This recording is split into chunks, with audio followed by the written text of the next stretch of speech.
Once, one people, the Potawatomi, Ojibwe, and Odawa collectively formed the Anishinaabe. Together, the three groups were known as the Three Fires Council, in which each group functioned to serve the Anishinaabe as a whole. The Ojibwe were keepers of the medicine, the Odawa, keepers of the trade. The Potawatomi, or Potawatomi, were keepers of the fire. Potawatomi translates as people of the place of the fire. As keepers of the fire, Potawatomi villages were easily distinguished by the large fires that remained ablaze. Their villages centered around a birch bark longhouse on stilts, with several smaller family longhouses and wigwams. They grew corn, beans, and squash, and gathered wild rice, nuts, roots, and berries. They gathered maple sap from sugar maple and black sugar maple trees.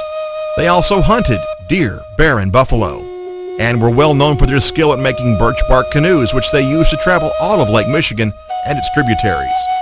In those waters, they caught an abundance of fish and waterfowl. The Potawatomi were organized into a system of bands and clans, a patrilineal society in which children belonged to the same clan as their father. They had migrated from southern Michigan with the eruption of the Beaver Wars in the 1640s, and well-established Potawatomi villages were scattered throughout the Great Lakes region in the early 17th century when French explorer Jean Nicolet landed on the shores of Green Bay, Wisconsin, and documented the first account of European contact. At the height of the fur trading era, the Potawatomi controlled a tribal estate of over 500 million acres, encompassing Wisconsin, Michigan, Illinois, Indiana, and a portion of Ohio. By the mid-17th century, the Potawatomi were well known among the French along the St. Lawrence River, with whom they'd established fur trading relations. By the early 1800s, the lives of many Potawatomi and French-Canadian fur traders had become intertwined, defining the beginning of an era in which the blood of both coursed through the veins of an expanding generation that would use their education, linguistic skills, and their ability to move freely between both worlds. These Potawatomi would navigate the turbulent waters of the tidal wave of Western expansion that would ultimately carry the Potawatomi far away from their homelands.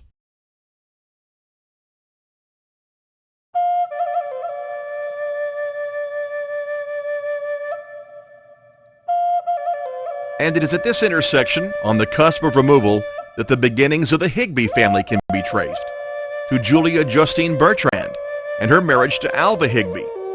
Julia was the daughter of Madeline, the beautiful daughter of Chief Topenbee, and Joseph Bertrand, who was of French-Canadian and Native American descent. Born May 25, 1823, Julia grew up along the west bank of the St. Joseph River, where her father had established a fur business and trading post in the town that came to be known as Bertrand, Michigan. Julia was only a child of 10 when millions of acres of Potawatomi lands were ceded to the United States in the 1833 Treaty of Chicago, changing forever the course of their lives. Removal began soon after for several, including her older siblings and their families. Being the youngest child, however, Julia remained in Bertrand and began her education at the Carey Mission School. As a young woman, she attended a small private school held in the home of the town's most prominent figure and postmaster, Squire Daniel C. Higbee, and it was there that she met Daniel's brother and her future husband, Alva Higbee. In 1846, pressure from the United States government and surrounding settlers resulted in a treaty between the United States and the Potawatomi that established a new reservation for the tribe in Kansas. Julia Justine and Alva Higbee were married in Bertrand on October 4, 1848. In 1850, they relocated to the Kansas Reserve, joining Julia's brothers and sisters at St. Mary's Mission, where they sent their children to the mission school, and Alva worked as a carpenter. They raised 9 children together during the earliest days of settlement on the new reservation, and were a well-known and universally respected family. The beauty and fertility of the Kansas Reserve and its location along the California and Oregon trails made it particularly desirable, and it wasn't long before pressure from surrounding settlers and the U.S. government led to a treaty with the Potawatomi in 1861, which provided for the allotment of lands in severalty to tribal members who wished to own lands individually in exchange for United States citizenship and the sale of the surplus lands. Among those who chose allotments were the Higbee family, becoming known thereafter as members of the Citizen Band of the Potawatomi. The allotment process, however, was riddled with fraud, and allotted Indian lands quickly passed into the hands of white settlers. Julia died of pneumonia in 1866 when her youngest child was only 3.5 years old. A year later, a second treaty was effected for the sale of the excess lands to the Atchison, Topeka, and Santa Fe railroads for $1 per acre. Many members of the Citizen Band who had been ravished by the allotment process sold their remaining Kansas shares and agreed to take allotments in Indian territory in an effort to carve out a new existence for themselves and their families. Alva Higbee was elected first mayor in 1869 when the town of St. Mary's was incorporated, and he served for several years. Afterwards, he was elected police chief several times, and it was in that capacity that he entered a burning building and was killed on December 18, 1884. The children of Julia and Alva Higbee were among the first to begin new lives in Indian territory as founding members of the Citizen Potawatomi Nation. With courage and resilience, they forged a road through countless adversities and began families of their own. Josephine married Thomas Maney. They began their family in St. Mary's before they moved to a farm in Wabaunsee County, where they raised 11 children. Mary Anastasia married Joseph LaRue in St. Mary's on July 25, 1871. They began their life together in Kansas, where all 7 of their children were born on the Potawatomi Reserve at St. Mary's Mission. In 1896, they relocated to Mary's Allotment along the rolling southwestern plains of Indian Territory in the newly established community of Wanette, whose Potawatomi name means Pleasant Prairie. Louis Benjamin Delane Higbee married Carrie Swain, and in July of 1893 they traveled by covered wagon to 240 acres of Louis's allotted land in Indian Territory near present-day Cleveland County, Oklahoma. He established the town site originally known as Higbee. In 1895, Louis sold 80 acres, including the town site, to James P. Corbett, which is now Corbett, Oklahoma, and was appointed as deputy sheriff for some time. One of the sturdy pioneer families of Cleveland County, Louis and Carrie raised their family there, where Louis farmed the land his entire life.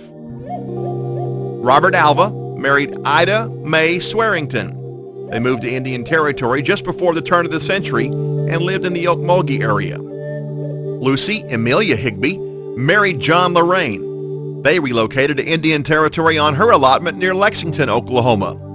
She later remarried to Gates Angle in 1908 and worked as a practical nurse in the Lexington area for many years.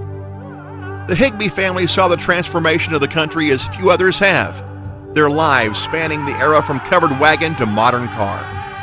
Their Potawatomi heritage remains as an eternal source of pride, and their family legacy a gift passed down to future generations.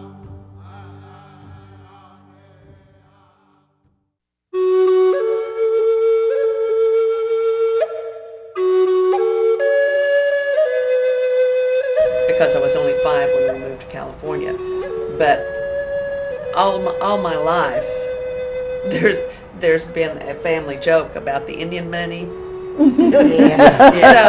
So when my husband and I got married when I was 18, he says, "Okay, what's this about the Indian money?" My dad pulled out an Indian head nickel and said, "Here it is." We moved to California, as Francis said, during Grapes of Wrath. By the way, I do not like that book.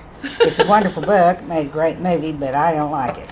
But anyway, when we got to California, of course, we had always known we were Potawatomi. I had 2 girlfriends that were German, and they were very fair and had blonde hair. They were twins. Oh, And the big thing was that we looked like a reverse Oreo because I was so dark. Because when you play it, outside all the time, especially if you're Indian, you just get darker and darker. Yes, I'd always known I was, I guess, as proud as you could be because my father was. And that pride, all of my aunts and uncles, that's passed down to the generations. And it just always meant a great deal. And I passed it on to my children. my grandchildren. I always instilled in my children the fact that they were a Potawatomi heritage, and so they consequently passed it on, or my daughter passed it on to her children. I've always been proud because my mother was. Mm-hmm. I never knew my grandfather, which he passed away in 1936, so I never really had a grandfather except Uncle Arthur. Mm-hmm. And when I was very young, I was so confused because he was just Grandpa, because I didn't have. But I never could figure out how my grandmother and Aunt Pete and have one grandpa. But as you grow older, you realize that grandpa is just grandpa, a name. It's someone that loves you as if you were their own grandchild. And that's what their daddy did for all of us. Yeah. You know, and Aunt Pete, but they were very proud. And Proud my people. daughter, who's at a basketball camp this weekend, is more Cherokee Indian because of her father than Potawatomi, but she is so much more proud to be a Potawatomi because she got that from her grandmother, that she was a Potawatomi Indian, and always be proud of it. I'm Indian, and I'm proud of it, and I've always been proud of it, and I always will be. My kids will be, my grandkids will be, and from generations on, everybody will know about it. This is when the Potawatomis were getting the left foot of fellowship out of Kansas, and when some of the rolls were being organized, they adjudged your percent of Indian heritage by the color of your skin. Oh. So if you had a great tan, you were probably a full blood. If you were like me, hadn't had any tan at all, you were a smidgen. And so the blood degrees of many of the Potawatomis doesn't mean anything. And as you know, the Potawatomis have dropped blood degree and gone to descendancy, because otherwise, and I'm sure this was a plot somewhere in the federal government, the culture gets diluted. There's nothing left. And so historically, that's kind of interesting about how I didn't realize the that percent was is. determined. My dad, Howard Higbee, and her dad, Verl Higbee, played baseball as children with Dizzy Dean. Yeah. Well, Yeah. her son, And My son was a professional ball player. baseball player. baseball players, yeah. And he now manages the 3A club for the Philadelphia Phillies. Oh. My uncle Joseph Edward, who is deceased, has a son whose son, be my second cousin, is a practicing attorney. My uncle Everett, who is still living, my dad's second oldest brother, his son is an MD who's practicing in Mexico. I have a doctoral degree from the University of Utah, and we have others that are coming along. Yes. all of them. So the Indians are finding, modern day, are finding a road through education, obviously. But kids always told me that you're not a Potawatomi mother, you're just an old pot. But they always did that. My kids tease me constantly, just like Patsy's son teases me.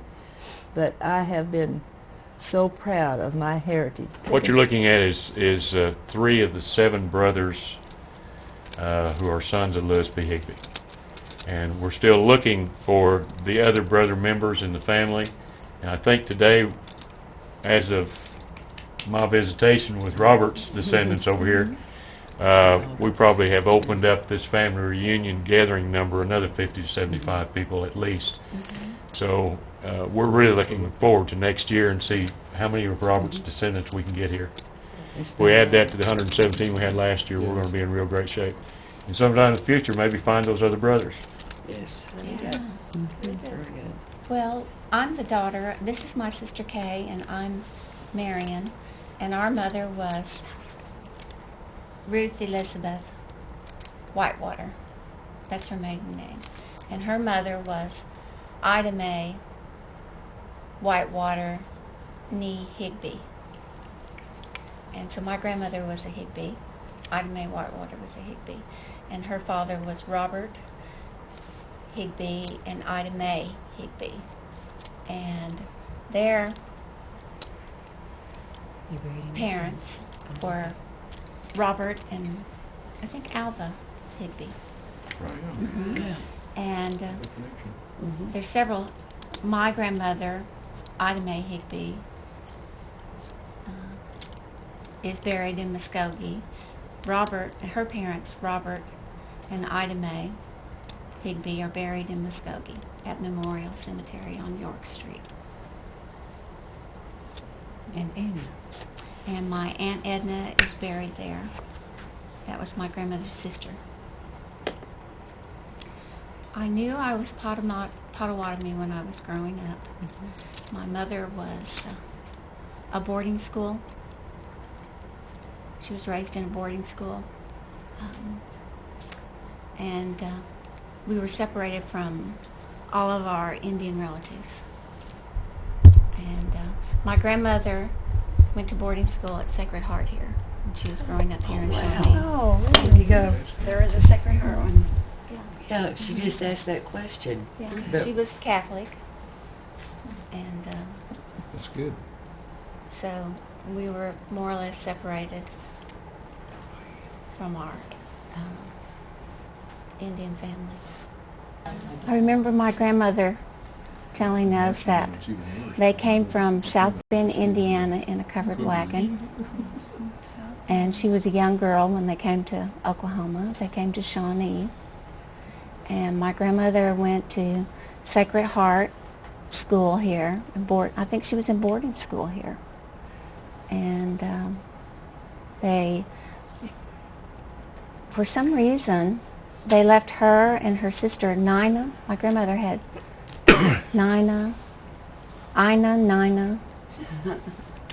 twins, and Mary and Edna, and Robert and their mother, Robert and Ida Mae.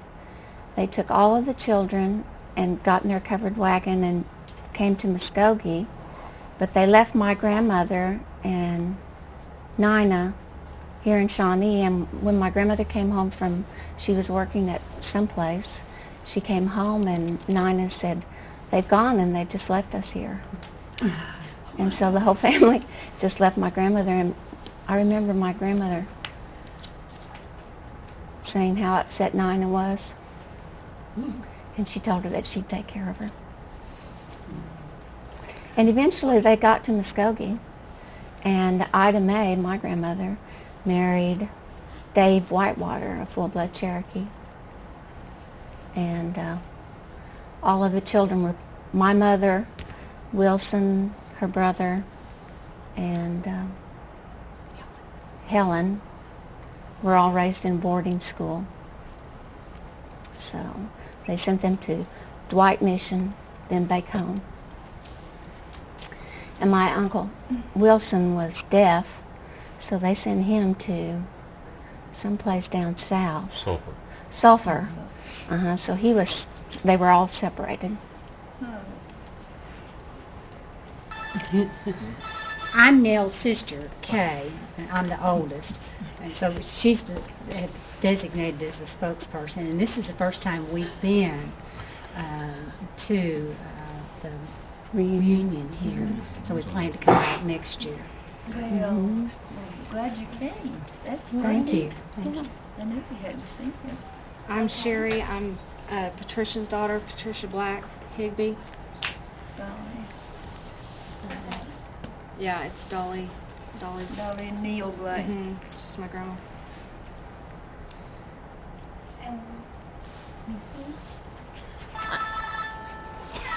Did anyone here know I'm my Pam grandma? Huseman. I am for Sherry's Ward Higbee, Sherry Higbee Ward's daughter, and Pearl Higbee's granddaughter. I'm Cindy Davis. Frances Smith's my mother, and Monkey's my grandmother. I'm Denise Whitehead. I'm her sister. So Frances is my mom, and Monkey's my grandmother too.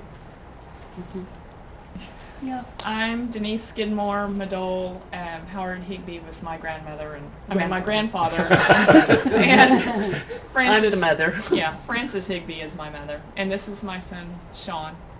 Somebody was telling us about the cemetery here in the Yeah. Southern. We came down here about a year and a half ago, and we found the drill and kind of gathered up some of those broken stones. And, Yeah. And, Well, you see, Grandpa Higbee made those, and then one of them kind of deteriorated. So I decided just to get all three of them. And, but Jim, this is the first time he's ever been back here. Oh, You really? know? Where? Well, now who lives in Aunt Sally's old house? Me. Do you? Mm-hmm. My dad built that house in 1916. Is that right?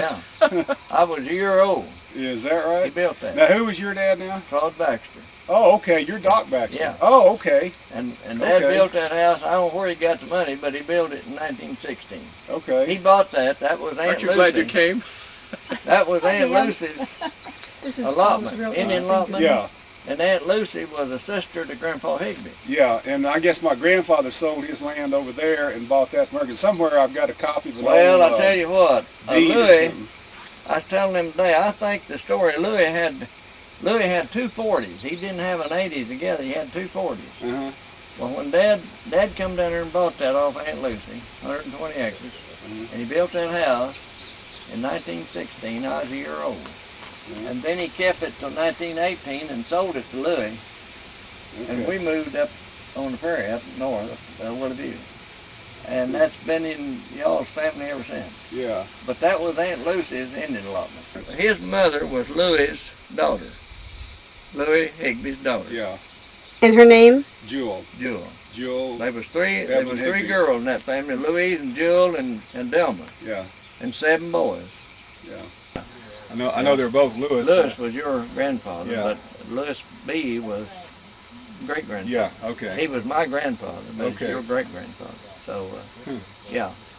And, See, I didn't know that this one, I thought this one was built after Corps, but I didn't realize it was newer. No, this was, I think this one started in 1895 because there's some graves here. Okay. And Corvette wasn't started in 1914. Up there where you come into the gate on the north side, where that ward, that was the first grave. Huh. Yeah, first grave. Okay. So. Well, I'm Wendell Higbee. My father was a Bertrand, Joseph Bertrand Higbee. And I was born in Lexington, Oklahoma. I left there when I was about 7 years old, to go to Louisiana, where my dad got transferred, and then we were there till just after Armistice Day, and then he was transferred to the Presidio in San Francisco, and was only there a short time, and when it was transferred again into Southern California. I was born in Alhambra, California in 1936, and I've lived in California up until I was drafted into the Army in 1961. My dad was born in St. Mary's, Kansas, and came down with his parents came down with the families that came into Kansas. I remember a cyclone they had, and I remember when my brother, who was 4 years younger than me, was born, because I remember asking the doctor, I said, "Where did he come from?" He said, "I brought him in my bag," you know. I remember that very vividly. I was 4 years old. Yeah, outside of that, I don't remember. Oh, I do remember a little bit of picking some cotton. Yeah, with a little bag. I hope their lives will be full and happy. I hope they will be proud of their heritage and who they are and what they can contribute to society. Well, I would say to them to always be proud of their being a Native American. Live a good life. You know, when you have children, all you can do is raise them right and head them in the right direction, because they're going to leave eventually anyway. So, but I think I've been a good father, and I hope they would be too, and good mothers. Yeah. Jim, is there anything you'd want to say?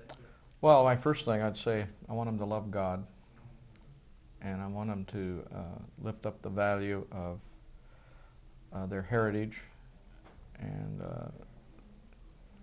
have them always think in terms of kindness and try to make the world a better place as they mature. I think the problem with our world today is we have too much violence, and that this nation is getting away from God.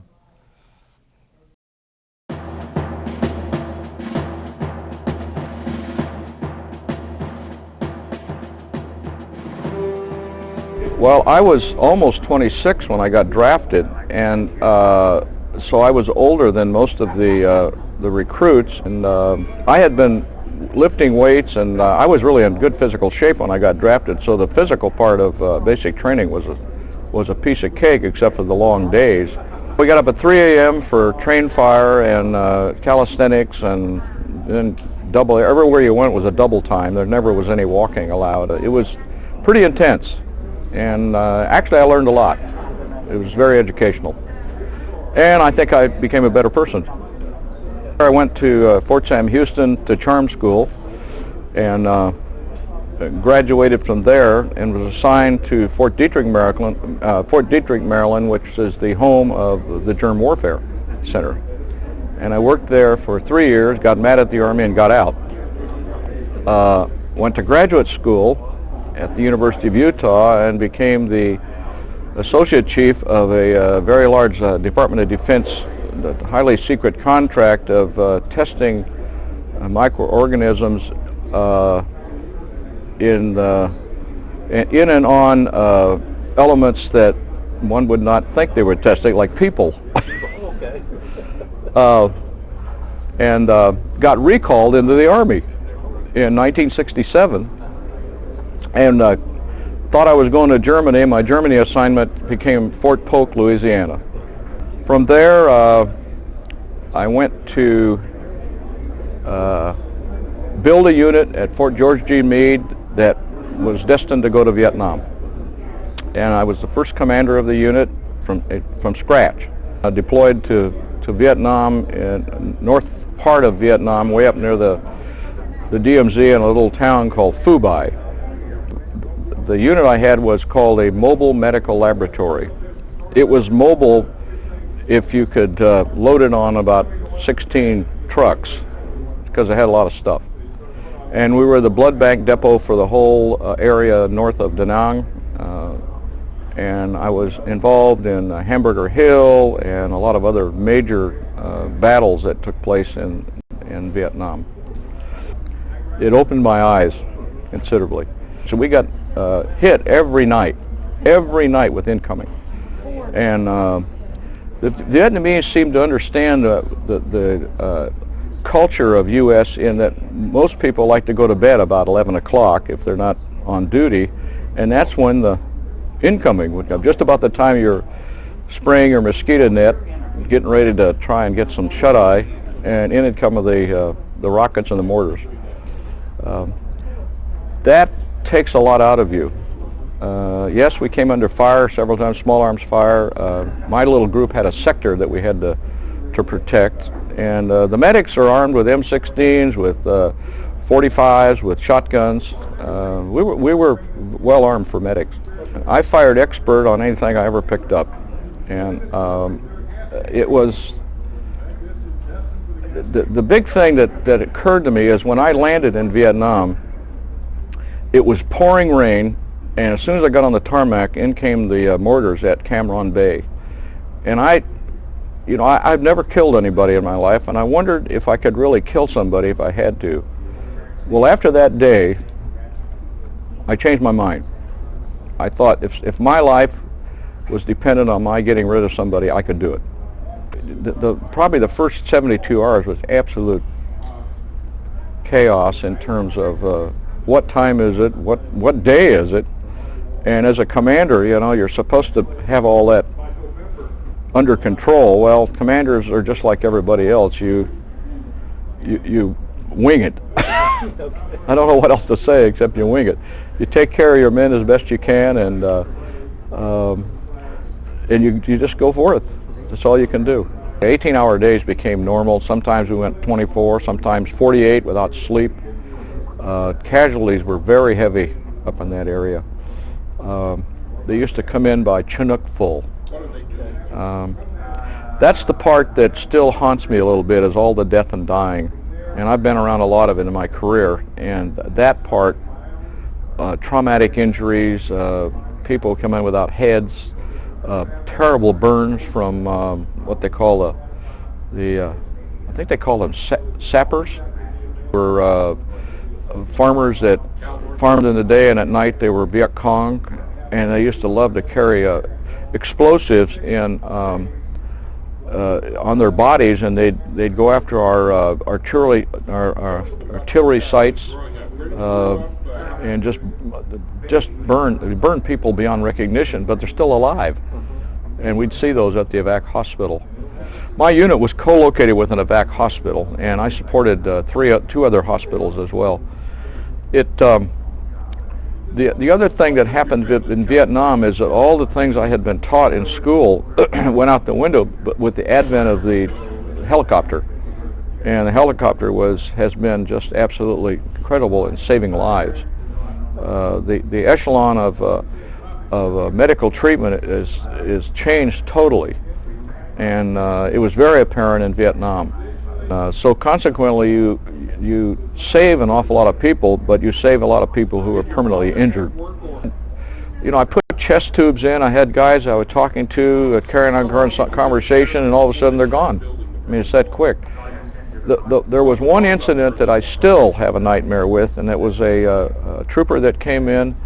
He was on a gurney, had his flak jacket over the top of him, and I went over to see how he was, and I pulled the flak jacket back, and he didn't have any head. All he had was shreds of flesh, and it took me just totally by surprise, and I had nightmares about that afterwards.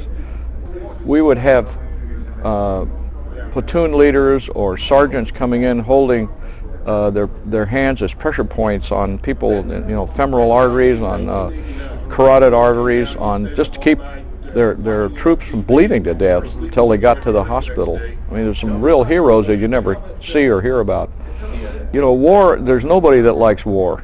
I certainly don't like war, but I think that if the right that we have to vote, the right that we have to live the way we do, you can thank the vets for that, because they're the ones that have fought for our freedom. By and large, none of the kids that go to war want to go to war. It's a frightening thing. You can't know what that's about till you've been there. And when you're in combat, you can't escape it. There's nowhere to go. And, the military is a pretty big clique. Even this group here, it's very easy to be warm to people because you've all had experiences. I went on to finish my doctoral degree and then was reassigned to Fort Sam Houston, where I matriculated up and became involved in various things. I've always been involved with infectious diseases, and became very knowledgeable about the diagnosis of, both clinically and in the laboratory, and treatment of infectious diseases.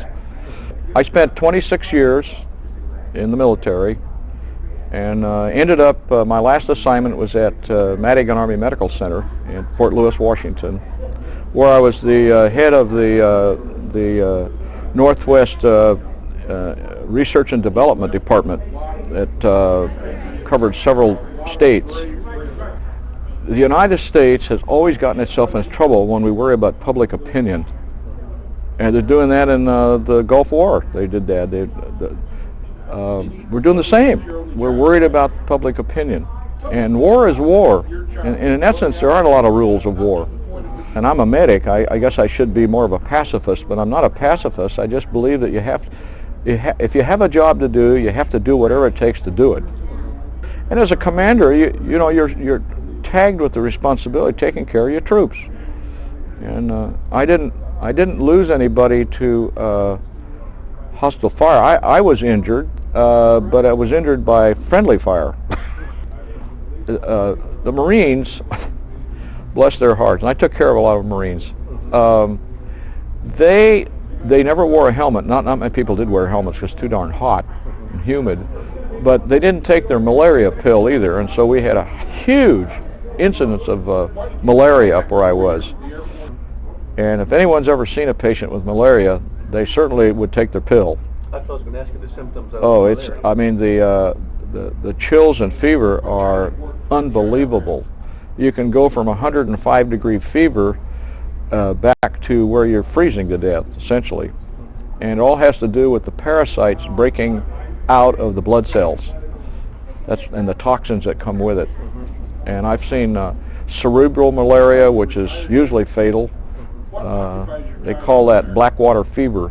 And yeah, it was very high malaria, and the mosquitoes were ferocious. As a consequence, they sprayed us almost daily with aerial sprays of malathion to cut down the mosquito population. And then if you had any brush around you, they came over and sprayed Agent Orange all the time. But that time they didn't really know much about Agent Orange. I learned a few things about it when I was at Fort Detrick, but they didn't know what the long-term effects were. We do now. I did get my PhD in microbiology and immunology from the University of Utah, and that was a personal goal for me. I was a professor at the University of Utah for a while. Taught medical students. The good part about teaching is watching people to learn and pick up their own philosophies and their own ideas and move forward. That's the fun of teaching.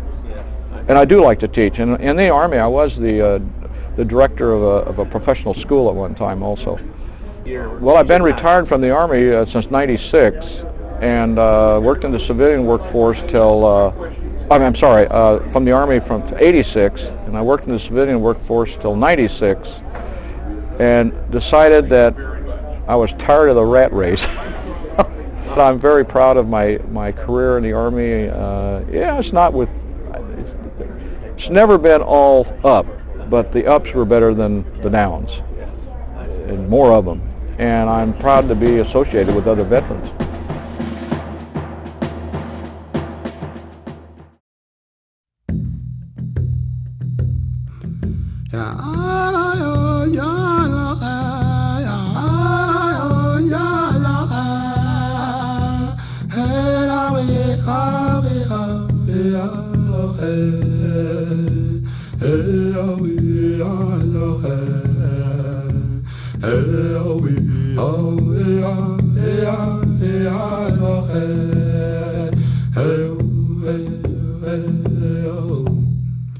As long as the grass grows, river flows. As long as the wind blows, that's how long my life for eternity.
Sa